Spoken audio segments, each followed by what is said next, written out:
ഇറാനും ഇസ്രയേലും തമ്മിലുള്ള സംഘർഷം ഓരോ ദിവസവും രൂക്ഷമായിക്കൊണ്ടിരിക്കുകയാണ്. പശ്ചിമേഷ്യയിൽ ഒരു യുദ്ധഭീതി നിലനിൽക്കുമ്പോൾ അതിൻ്റെ അലയൊലികൾ ഏറ്റവും കൂടുതൽ ബാധിക്കാൻ പോകുന്നത് ഇന്ത്യയെയാണ്. ഊർജ സുരക്ഷ, വ്യാപാര പാതകൾ, കോടിക്കണക്കിന് ഡോളറിന്റെ വാണിജ്യ ബന്ധങ്ങൾ എന്നിവയെല്ലാം ഇപ്പോൾ ഭീഷണിയിലാണ്. എന്തുകൊണ്ടാണ് ന്യൂഡൽഹിക്ക് ഇത് ഒരു വലിയ പ്രതിസന്ധിയാകുന്നത്? ഇറാനോ ഇസ്രയേലോ ഇന്ത്യക്ക് ആരാണ് കൂടുതൽ പ്രധാനം? നമുക്ക് വിശദമായി നോക്കാം. ഇറാനും ഇസ്രയേലും ഇന്ത്യക്ക് ഒരുപോലെ പ്രധാനപ്പെട്ട രാജ്യങ്ങളാണ്. എന്നാൽ ഈ ബന്ധങ്ങളുടെ സ്വഭാവം തികച്ചും വ്യത്യസ്തമാണ്. ആദ്യം നമുക്ക് ഇറാനെ പരിഗണിക്കാം. ഇന്ത്യയുടെ ഊർജ സുരക്ഷയ്ക്ക് ഇറാൻ അത്യന്താപേക്ഷിതമാണ്. ഇന്ത്യ ഇറക്കുമതി ചെയ്യുന്ന ക്രൂഡ് ഓയിലിന്റെയും പ്രകൃതിവാതകത്തിന്റെയും വലിയൊരു ഭാഗം കടന്നു പോകുന്നത് ഇറാൻ നിയന്ത്രിക്കുന്ന ഹോർമൂസ് കടലിലൂടെയാണ്. ഇവിടെ ഒരു ചെറിയ തടസ്സമുണ്ടായാൽ പോലും ഇന്ത്യയുടെ എണ്ണ ഇറക്കുമതി സ്തംഭിക്കും. ഇത് മാത്രമല്ല, ചബഹാർ തുറമുഖം വഴി മധ്യേഷ്യയിലേക്കും അഫ്ഗാനിസ്ഥാനിലേക്കും ഇന്ത്യക്ക് വാണിജ്യപാത തുറന്നു തരുന്നത് ഇറാനാണ്. കഴിഞ്ഞ സാമ്പത്തിക വർഷം നമ്മൾ ഇറാനിലേക്ക് 1.24 ബില്യൺ ഡോളറിന്റെ കയറ്റുമതിയും അവിടെ നിന്ന് 441.9 ദശലക്ഷം ഡോളറിന്റെ ഇറക്കുമതിയും നടത്തിയിട്ടുണ്ട്. ഇനി ഇസ്രായേലിന്റെ കാര്യമെടുക്കാൻ, വ്യാപാരത്തിന്റെ കണക്കുകളിൽ ഇസ്രായേലാണ് മുന്നിൽ. കഴിഞ്ഞ വർഷം 2.15 ബില്യൺ ഡോളറിന്റെ കയറ്റുമതിയും 1.61 ബില്യൺ ഡോളറിന്റെ ഇറക്കുമതിയുമാണ് ഇസ്രായേലുമായി നടന്നത്. അതിലുപരി പ്രതിരോധ സാങ്കേതിക വിദ്യയിലും ആയുധ ഇറക്കുമതിയിലും ഇസ്രായേൽ ഇന്ത്യയുടെ ഏറ്റവും വിശ്വസ്ത പങ്കാളികളിൽ ഒരാളാണ്. കൃഷി, ജലസേചനം, സൈബർ സുരക്ഷ തുടങ്ങിയ മേഖലകളിലും ശക്തമായ സഹകരണമുണ്ട്. ചുരുക്കത്തിൽ ഊർജത്തിനും മേഖലയിലെ സ്വാധീനത്തിനും ഇറാൻ പ്രധാനമാകുമ്പോൾ വ്യാപാരത്തിനും പ്രതിരോധത്തിനും ഇസ്രായേൽ അത്യാവശ്യമാണ്. ഈ രണ്ടു രാജ്യങ്ങളെയും ഇന്ത്യക്ക് ഒരുപോലെ വേണം.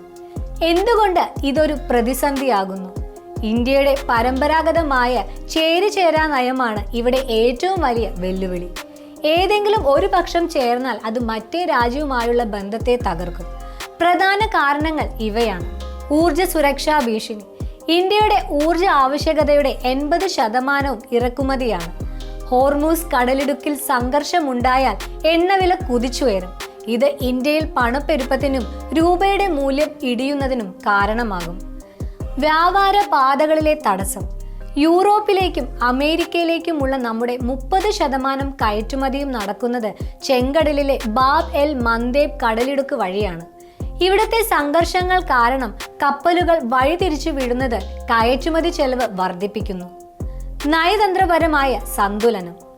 ഇസ്രായേലുമായും അറബ് ലോകവുമായും ഒരേ സമയം നല്ല ബന്ധം പുലർത്തുന്ന ഇന്ത്യയുടെ നയം ഇവിടെ പരീക്ഷിക്കപ്പെടുകയാണ്. ഒരു പക്ഷം ചേരുന്നത് വർഷങ്ങളായി ഇന്ത്യ കെട്ടിപ്പടുത്ത നയതന്ത്ര ബന്ധങ്ങളെ തകർക്കും. ഇന്ത്യ എന്തു ചെയ്യണം?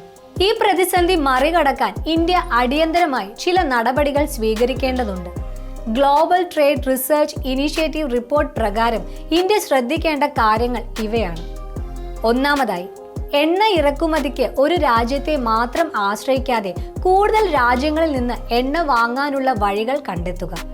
രണ്ടാമതായി, അടിയന്തര സാഹചര്യങ്ങളെ നേരിടാൻ രാജ്യത്ത് ആവശ്യമായ എണ്ണ കരുതൽ ശേഖരം ഉറപ്പാക്കുക.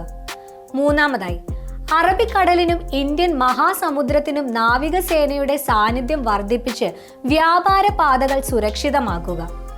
അവസാനമായി, G20, UN പോലുള്ള അന്താരാഷ്ട്ര വേദികളിൽ സമാധാനത്തിനായി ശബ്ദമുയർത്തുകയും നയതന്ത്ര ചർച്ചകളിലൂടെ സംഘർഷങ്ങൾ ലഘൂകരിക്കാൻ ശ്രമിക്കുകയും ചെയ്യുക.